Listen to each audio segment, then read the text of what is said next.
Antes de la pandemia aquí en México ya teníamos una epidemia crónica llamada obesidad y sobrepeso, que no solo afecta a los adultos, según estadísticas, afecta también a 1 de cada 3 niños en edad escolar.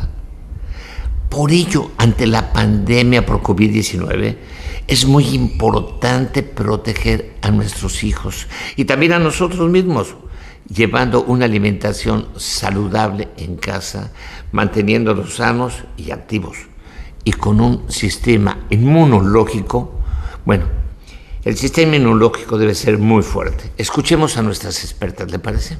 Primero les agradezco que me hayan permitido charlar con ustedes, ¿no? Porque es muy importante lo que se está viviendo. Hace poco leí un artículo y he visto en noticieros algo que me llamaba la atención, en donde decían que con esta pandemia las visitas al refrigerador son muy frecuentes, porque como estás en casa, vas muy frecuente. Esa es una, ¿no? La otra que dices, no tengo nada que hacer, pues a ver qué encuentro en el refri, ¿no? Bueno, esos son los que tienen la oportunidad de tener cosas en el refri, porque hay muchos que a duras se la están pasando muy feo la pandemia por la falta de alimentos, ¿no? ¿A ustedes qué les ha pasado en esta pandemia? ¿Han recibido más clientela? ¿Les han hablado más? Porque déjame decirte que a mí se me fue pasando el tiempo. Yo hago un acto me confieso. Empezó la pandemia y sí, de repente me doy cuenta que estaba yo comiendo cosas que no comía hace mucho tiempo. Comía yo dulces, comía panes, comía pasteles, y de repente empezaron a traer a mi casa dulces y panes y todo eso. Y pau, pau, pau, pau. De por sí estoy gordo, pero subí de peso. Y cuando ya me doy cuenta dije, tremendo error en época de pandemia, que te piden que te cuides, que hagas ejercicios. Bueno, di marcha atrás, empecé a comer más sano, empecé a hacer ejercicio y recuperé, bueno, me faltan 2 kilos para recuperar el peso en el que cuando estaba la pandemia, cuando empezó la pandemia yo tenía. He disminuido un buen número de kilos, ¿no? Yo creo que a muchos de los que me están escuchando les ha sucedido lo mismo. En pandemia engordaron, ¿no? Por ejemplo, Daniela, ¿cómo te fue? ¿Tú crees que ha habido más gorditos ahora con la pandemia? Sí, de hecho, con la pandemia, pues empezaron las consultas en línea, ¿no? Forzadamente. Y sí, muchas de las personas y jóvenes tenían una inquietud muy fuerte porque habían subido demasiados kilos en poco tiempo, que Sí. fueron 2, 3 meses. Entonces, varios de mis primeros pacientes online, porque pues para nosotras el consultorio es vida, es presencial, la mayoría de nosotros. Y esta modalidad online nos hizo acercarnos un poco más a diferente grupo de personas, y yo en lo personal tuve muchos chicos o chicas de 20 a 25, 27 que sí estaban preocupados. Entonces, yo sí tuve varios casos así, pero también había ciertos adultos o el abuelito o el papá que venían referidos por sus hijos o sobrinos. Aline, Sí, también. el colegio de nutriólogos que todas pertenecen a él, lo cual me da mucho gusto y les agradezco nuevamente que me dejen Gracias, gracias. para que mi auditorio escuche a las nutriólogas.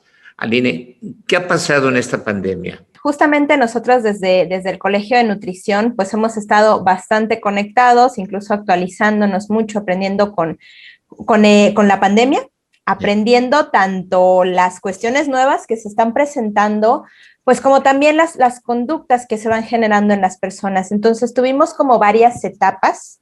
Al principio de la pandemia era una cuestión pues un poco de incertidumbre, temor, lo desconocido, esta cuestión de pues bueno, mantenernos en casa, voluntariamente en casa, pues bueno, para muchos fue como un pequeño descanso, ¿no? A lo mejor unas vacaciones, como comentabas, sin querer empezamos a notar que agregamos alimentos que pues no eran los que regularmente estaban, pero sentíamos que esto iba a pasar rápido, como unas pequeñas vacaciones.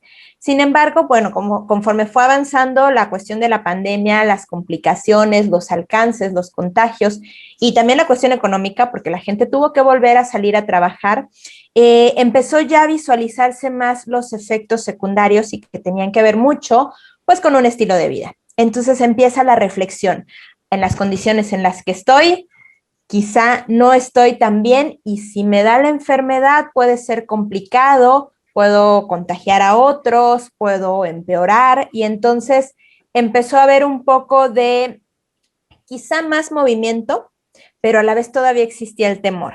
Y también, como mencionaste, están las cuestiones económicas, personas que a lo mejor llevaban un tratamiento de nutrición tuvieron que abandonar porque en este momento el aspecto económico ya no cubría o ya no era suficiente para cubrir esas necesidades y había que cubrir otras. Entonces también tuvieron que dejar a lo mejor un tratamiento a la mitad de camino, que todavía no estaba finalizado.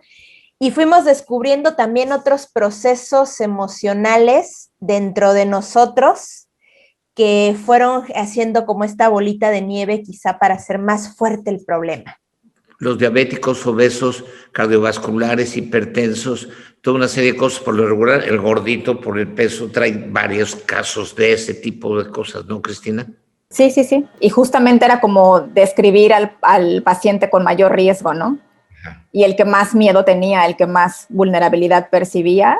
Ajá. Y también el que más probablemente mayor relación emocional tenga con la comida. Entonces, el que más difícil le es decir que no a estas presentaciones de alimentos distintos. Algunas familias estuvieron también cocinando, sí, cosa que nunca, ¿no? En familia, los niños haciendo panes y postres, probando ahí recetas.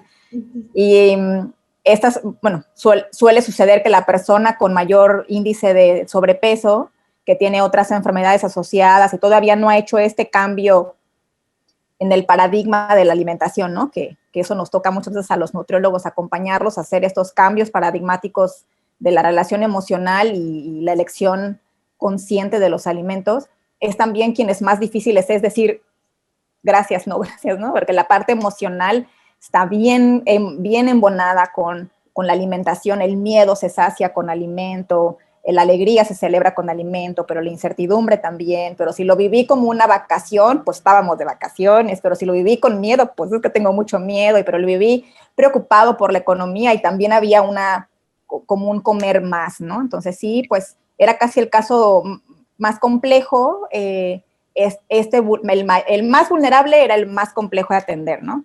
Caribe, el seguir el tratamiento que estaban siguiendo con la pandemia ya no lo pudieron seguir. En primer lugar, la dieta no es barata.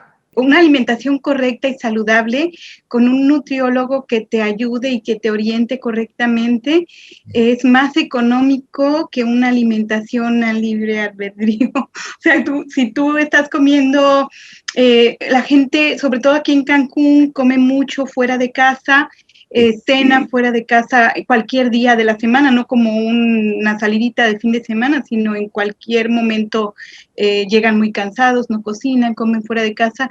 Y al contrario, a mí muchos pacientes me dijeron, ahora que estamos comiendo en casa, estoy ahorrando. Y comer saludablemente sí está como relacionado, lamentablemente hay muchas ideas equivocadas de una dieta saludable, que tienen que ver con alimentos superfoods o con alimentos orgánicos, y la alimentación saludable no está, no va ligada con los superfoods ni con los alimentos orgánicos, va ligada con un equilibrio, con los alimentos regionales que suelen ser más económicos, las frutas y verduras de temporada que encuentras en cualquier mercadito y que no están más elevadas de costo. No tienes que comer salmón ni sal del Himalaya para comer sanamente. Dijiste algo muy cierto y que quiero que corroboren Aline, Daniela y Cristina. Comer saludable no es más caro. Exactamente. Que lo entienda la gente, porque yo lo quiero entender también. Porque digo, no, es que seguir una dieta es que te lo dice, el pretexto es que no estoy en casa. Y ahora que estuvieron en casa, no lo hicieron. No lo hicimos todos. Y voy a retomar algo que me decías al principio, que creo que era la idea que ibas a formular de si los pacientes abandonaron sus procesos, ¿no? Sí. Los pacientes que, sobre todo yo soy educadora en diabetes, bueno, también algunas de mis colegas, Daniela, Aline, mis pacientes, la mayoría tienen alguna condición de diabetes o hipertensión, sobrepeso, obesidad. También tengo pacientes embarazadas con diabetes gestacional, etcétera. Y sí, los primeros 3 meses era muy difícil que cacharan esta idea de la consulta en línea. Yo te platico en mi experiencia, a mí la tecnología me gusta, no se me dificultaba hacer la transición, tal vez mi transición emocional de no poder ver a mi paciente, no poder abrazarlo, que eso sigo sin poder hacerlo, ¿no? Eso era lo difícil, pero sí se alejaron nuestros pacientes, como se fueron, pues teníamos todos que entender esto que estaba ocurriendo, ¿no? Era casi como un escenario caótico y tal vez hasta nos dio un poquito de miedo que fuera ya la catombe, ¿no? Pero pues teníamos que adaptarnos y necesitábamos vivir un duelo. Es la palabra que estoy usando y al que tiene algún problema.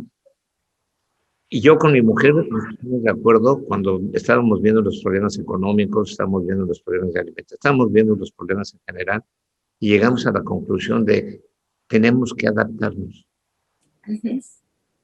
Lo que tú dices, no sabemos, esta pandemia ya nos pegó y le pegó es que digo, no te pegó a ti ni le pegó al otro, le pegó a todo el mundo. Exacto. Estamos metidos en broncas todo el mundo. Afortunadamente vivimos en un estado que por lo turístico y al haberse abierto y que nos tengan confianza los turistas y estén viniendo, qué bueno por un lado, pero por otro lado, qué responsabilidad nos están dejando que nos tenemos que cuidar más. Sí. Esta palabra de adaptación creo que es la que tenemos que vivir ahora.